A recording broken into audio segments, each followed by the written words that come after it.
person's out there driving a 2 to 10 ton vehicle down the roadway, not in control of their mental and physical faculties, it's like pointing a loaded gun at somebody. Call it a game of Russian roulette.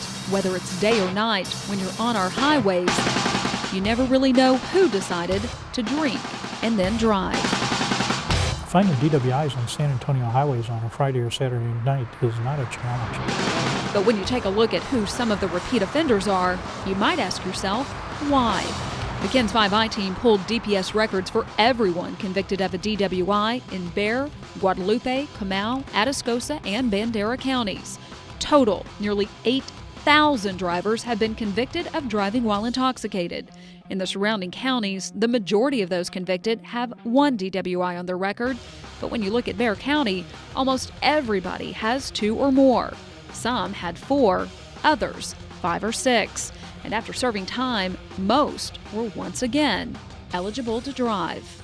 The way the law is structured, you can't lock them up for that long until they're on their 3rd, 4th, or 5th, and by then, God only knows what happens.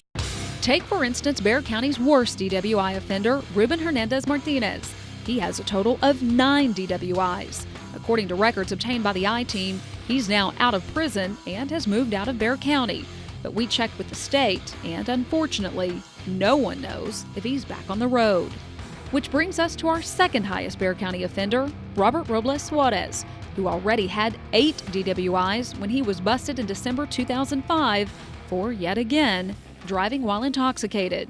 He's now been sentenced to 7 years behind bars, but Judge Tim Johnson says chances are he'll never serve that long. If I put a DWI in jail for a year, which is the maximum that I can do on a DWI second offense, they're probably going to get trustee status, and they're going to be out of there in 4 months or less.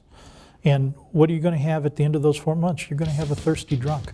Judge Johnson says that's when you end up with accidents like this. The ramifications are what can happen when somebody goes back out on that highway and is intoxicated. It's just tremendous. In Bexar County, 40 to 50% of all fatal accidents involve alcohol.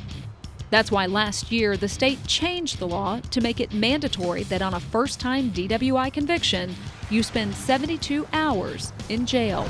If it says, 72 hours, they're going to do 72 hours. But Judge Johnson says lawmakers forgot to change the policy on electronic monitoring. So in some cases, a convicted drunk driver could go straight to monitoring and never hit the jail. Add to that the severe overcrowding issue, and the drunk drivers that are locked up are also some of the first people to be let out. Jail population is always a problem for us with nonviolent misdemeanors. The sooner we can get them out so we have space for the serious offenders, that's what we'd like to do. So what's the solution to keeping drunk drivers from getting behind the wheel? The judge says it's simple. Take away the second most important thing to them, their car. Just take the car away from folks for 30 days. Doesn't matter if it's the fellow who's doing the DWI's car or somebody else's car. For 30 days, they impound it as evidence. Wouldn't even have to change the law to do that. The judge says the police chief can adopt a policy making it mandatory that if you're stopped for drunk driving, the car you're in is going to the pound. People would stop loaning cars to drunks. And both sides agree if you make them sit in jail a while, it could convince them not to do it again. We hope that their stay here awakens something in them so they see the error of their ways. If not, we'll see them again. Yeah, that's me.